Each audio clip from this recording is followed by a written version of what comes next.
Hello friends, this is Jyoti Verma. Today I am going to start with language across the curriculum unit 4th.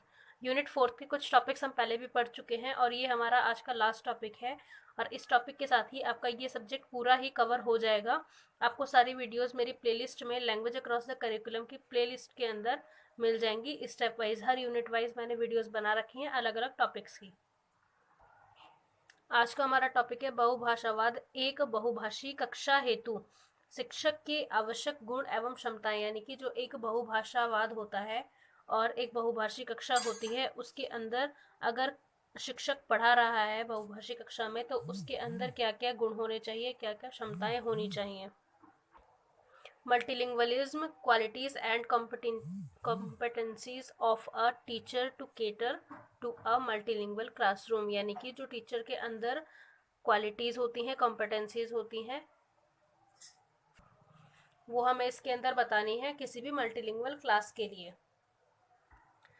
सबसे पहले हम देखेंगे एक बहुभाषी शिक्षक के गुण यानी कि qualities of a multilingual classroom teachers. तो इसके अंदर देखेंगे एक बहुभाषी कक्षा में यानी कि कोई भी ऐसी कक्षा है जिसके अंदर एक से ज़्यादा यानी कि एक से ज़्यादा या फिर दो से ज़्यादा भाषाएं जानने वाले स्टूडेंट्स हैं, तो उस कक्षा के अंदर एक शिक्षक को विविध भाषा पृष्ठभूमि के छात्रों को समझना या फिर समझाना होगा। तो इसके अंदर क्या है, जो विभिन्न भाषा पृष्ठभूमि से लोग आए हैं, जैसा कि अलग अलग ज्योग्राफिकल एरिया होता है उसके हिसाब से अलग अलग भाषाएं स्टूडेंट्स बोलते हैं। तो इस कक्षा में शिक्षक को क्या क्या उनके अंदर गुण होने चाहिए कि वो ऐसी कक्षाओं को संभाल सकें। तो उनको क्या करना होगा, छात्रों को समझना होगा एवं उनका मार्गदर्शन करना होगा। मार्गदर्शन मतलब उनको गाइडलाइंस देनी होंगी, गाइड करना होगा उनको हर क्षेत्र में। एक शिक्षक को एक प्रभावी शिक्षण अधिगम परिणाम प्रदान करने के लिए विभिन्न क्षेत्रों की संस्कृति एवं उनकी भाषा विशेषताओं के बारे में जागरूक होना चाहिए। मतलब अगर कोई कक्षा में शिक्षक है तो उसको क्या करना चाहिए, जो उनके स्टूडेंट्स हैं, जो उनकी कक्षा में स्टूडेंट्स हैं, उनकी जो कल्चर है, उनका जो ट्रेडिशन है, उनकी संस्कृति है, उसके बारे में जानना आवश्यक है और वहाँ की जो विशेषताएं हैं उनसे जागरूक होना चाहिए, अवेयर होना चाहिए। क्योंकि अगर वहाँ के कल्चर से टीचर्स अवेयर होंगे तो बच्चों की भाषा को और उनके कल्चर को और ज़्यादा सपोर्टिवली वो हैंडल कर सकते हैं। आगे हम देखेंगे अब कि जो टीचर्स हैं उनके अंदर क्या क्या गुण होने चाहिए। तो इसके अंदर हम कुछ पॉइंट्स देखेंगे। तो सबसे पहला पॉइंट है उचित संप्रेषण कौशल यानी कि गुड कम्युनिकेशन स्किल्स। अगर टीचर है और उसके अंदर गुड कम्युनिकेशन स्किल है हर लैंग्वेज को लेके, तो वो एक तरीके से प्रभावी कक्षा बना सकता है। मतलब कक्षा जो है वो मल्टीलिंगुअल कक्षा है और उसके अंदर प्रभावी रूप से वो कम्युनिकेट कर सकता है और बच्चों को आपस में जोड़ सकता है। क्योंकि अलग अलग प्रकार की कम्युनिकेशंस होंगी, क्योंकि भाषाएं अलग अलग प्रकार की हैं, तो इसमें क्या होगा कि वो एक दूसरे से कनेक्ट करा सकता है स्टूडेंट्स को। क्योंकि अगर इंग्लिश बोलने वाला स्टूडेंट है तो वो हिंदी से कनेक्ट नहीं कर पाएगा और अगर हिंदी का स्टूडेंट है तो वो इंग्लिश से कनेक्ट नहीं कर पाएगा। सेकंड हम देखेंगे इसके अंदर हमारा अच्छा मध्यस्थ यानी कि गुड मीडिएटर। मीडिएटर एक ऐसा होना चाहिए जो अच्छी तरीके से किसी भी दो पर्सन को या किसी भी चीज को मीडिएट कर सके अच्छी तरीके से। थर्ड है हमारा इसके अंदर सहयोगी यानी कि कोऑपरेटिव। कोऑपरेटिव मतलब वो किसी के भी साथ, छात्रों के साथ या अलग किसी भी जो स्कूल के स्टाफ्स होते हैं उनके साथ अच्छी तरीके से कोऑपरेट करके कार्य कर सके। स्कूल का कोई भी कार्य करता है, कोई भी कार्य करने वाला है या कोई भी स्टाफ मेंबर है, नॉन टीचिंग स्टाफ या टीचिंग स्टाफ आपस में अगर कोऑर्डिनेट करके या कोऑपरेटिवली काम कर रहे हैं तो वो एक तरीके से अच्छा जो टीचर है उसकी एक अच्छा गुण है उसका। नेक्स्ट है हमारा फोर्थ, इसमें शांत मतलब उसको काम होना चाहिए। काम का क्या मतलब होता है कि वो ऐसा ना हो कि बच्चे ने अगर 2 से 3 बार क्वेश्चन पूछ लिया तो वो इरिटेट हो रहा है या फिर बच्चे को मार रहा है या फिर कुछ भी ऐसा डांट रहा है। उसको काम होना चाहिए, क्योंकि बच्चे जो होते हैं वो किसी भी चीज को सीखने में समय लेते हैं। तो किसी भी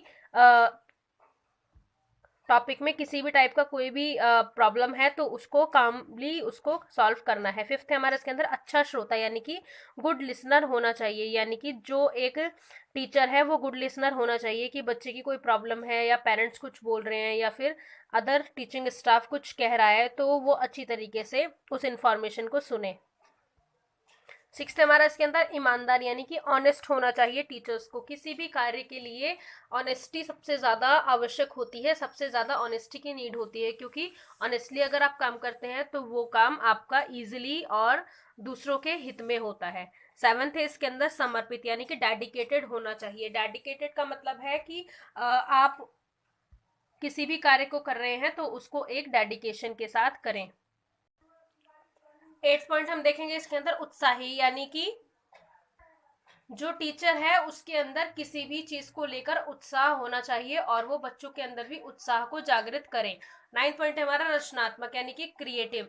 जो स्टूडेंट है वो कक्षा के अंदर टीचर को एक रोल मॉडल की तरह लेता है, तो अगर टीचर जो है वो रचनात्मक क्रिएटिव होगा, हर चीज को क्रिएटिवली सिखाएगा या फिर किसी भी कार्य में क्रिएटिविटी दिखाएगा, तो जो स्टूडेंट्स होते हैं वो भी उसको कॉपी करेंगे। और जो टीचर है वो खुद क्रिएटिव है तो बच्चों के अंदर भी वो क्रिएटिविटी, उनकी जो उनके अंदर जिस भी टाइप का कोई भी ऐसी क्रिएटिविटी है तो वो उस चीज को बाहर निकाल सकता है। नेक्स्ट है इसके अंदर 10 पॉइंट जिसके अंदर है सहानुभूति यानी कि एम्पैथी। सहानुभूति होनी चाहिए टीचर्स के अंदर किसी छात्र को लेकर या फिर किसी अदर पर्सन को भी लेकर। जो टीचर्स हैं वो स्कूल के अंदर या तो क्लासरूम से कनेक्ट होते हैं या फिर अदर टीचिंग स्टाफ से और स्कूल से, तो टीचर के अंदर एक एक गुण होना चाहिए कि वो सहानुभूति के साथ ही सबसे पेश आए। नेक्स्ट हम देखेंगे कि जो टीचर होता है उसके अंदर अनुशासन होना चाहिए, अनुशासित होना चाहिए, वो डिसिप्लिन्ड होना चाहिए, क्योंकि अगर वो अनुशासन में रहकर कार्य करेगा तो वो अदर स्टूडेंट्स को भी, जो उसकी कक्षा के स्टूडेंट्स हैं या स्कूल में जो विद्यार्थी पढ़ रहे हैं उनको भी एक अनुशासन का पालन करने के लिए एनकरेज करेगा और टीचर को देखकर ही बच्चे भी उस चीज का पालन करेंगे। 12th हमारा इसके अंदर आशावादी यानी कि ऑप्टिमिस्टिक होना चाहिए, वो आशावादी होना चाहिए। 13th है हमारा इसके अंदर निष्पक्षता यानी कि फेयरनेस, वो उसके अंदर पक्षपात की भावना नहीं होनी चाहिए, निष्पक्ष होना चाहिए, फेयरनेस होनी चाहिए टीचर के अंदर। नेक्स्ट है हमारा इसके अंदर 14 जिसमें है तार्किक। जो टीचर है उसको लॉजिकल होना चाहिए, क्योंकि लॉजिकली अगर वो कोई कार्य कर रहा है तो वो बच्चों को भी लॉजिकली कार्य करने के लिए प्रेरित करेगा। 15th हमारा इसके अंदर सहजकर्ता यानी कि फैसिलिटेटर। जो टीचर है वो बच्चे के लिए क्या है, एक फैसिलिटेटर है और फैसिलिटेट करता है। एक टीचर के रूप में वो उसको कार्य नहीं कराता, एक तरीके से उसको जो जो चीज़ें जिन चीज़ों की उसको नीड है वो चीज़ें प्रोवाइड कराता है शिक्षा के साथ, तो वो एक फैसिलिटेटर है। नेक्स्ट है इसके अंदर नम्य यानी कि फ्लेक्सिबल होना चाहिए। किसी भी कार्य को लेकर टीचर को फ्लेक्सिबल होना चाहिए, क्योंकि जो एक मल्टीलिंगुअल कक्षा होती है वहाँ पर फ्लेक्सिबिलिटी की बहुत ज़्यादा नीड होती है। 18th है हमारा इसके अंदर शिक्षार्थी यानी कि जो लर्नर। जो टीचर है वो खुद भी एक लर्नर होना चाहिए, क्योंकि जब तक वो किसी नई चीज़ को नहीं सीखेगा तो वो बच्चों को भी प्रेरित नहीं कर सकता, मोटिवेट नहीं कर सकता। 19th है हमारा इसके अंदर सामाजिक यानी कि सोशल होना चाहिए। कोई भी टीचर है उसको समाज के नए मुद्दों को जानकर उसके हिसाब से रिलेट करके टीचिंग करनी चाहिए या फिर बच्चों को उससे जोड़कर रखना चाहिए।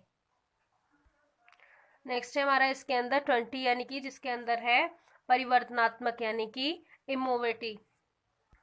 इनोवेटिव तो परिवर्तनात्मक क्या है कि जो शिक्षक है उसके अंदर समय के साथ परिवर्तन आना चाहिए, वो परिवर्तनशील होना चाहिए।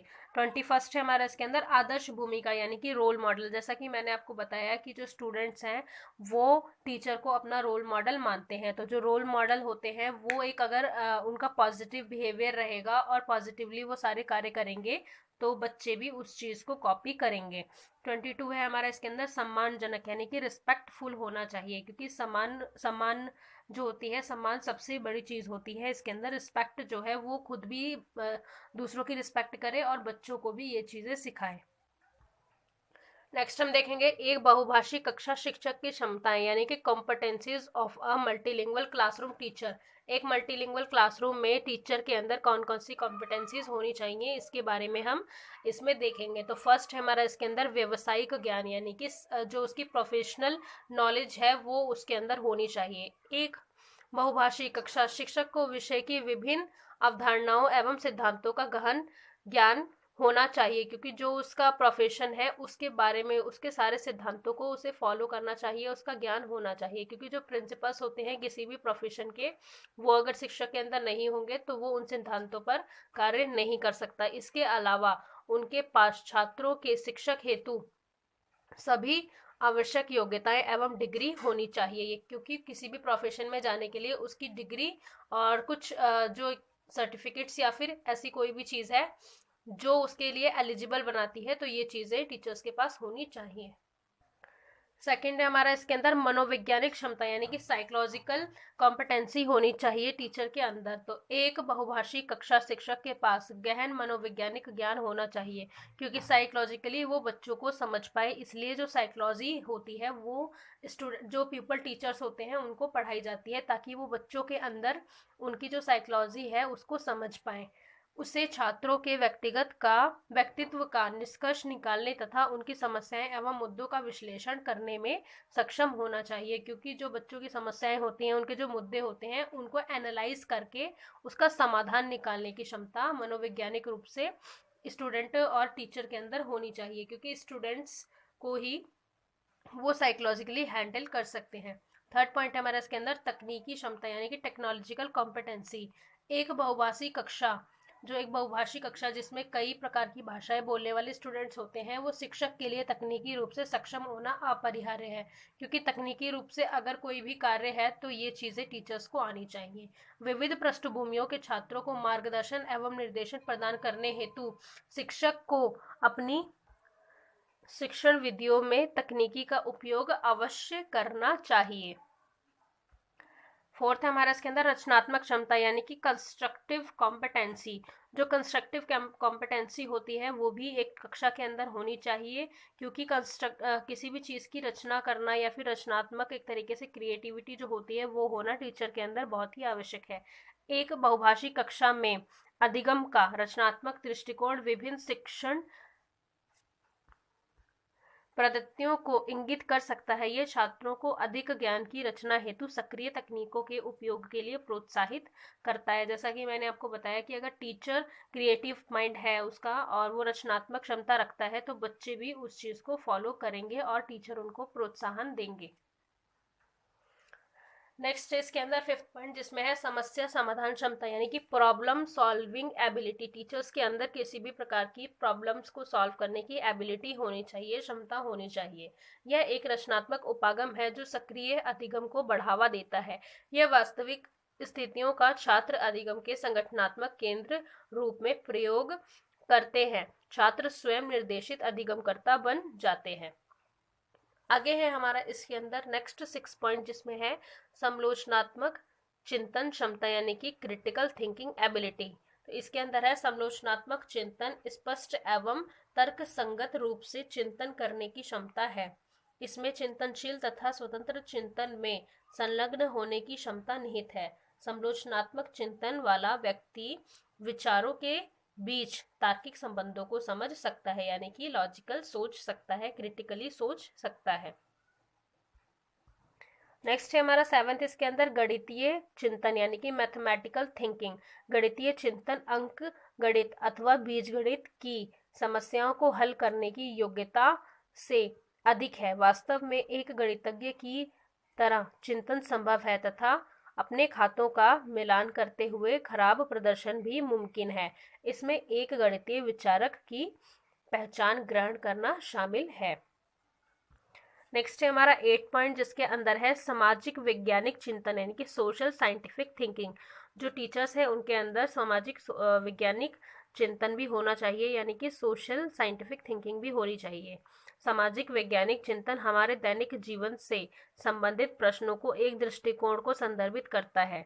इसमें हमारे जीवन से या फिर उसमें घटित घटनाओं के विषय में दावे निहित हैं। धर्म, रीति, राजनीति, युद्ध आदि से संबंधित अधिकांश प्रश्न विभिन्न अवलोकनों के माध्यम से इस परिप्रेक्ष्य में आते हैं।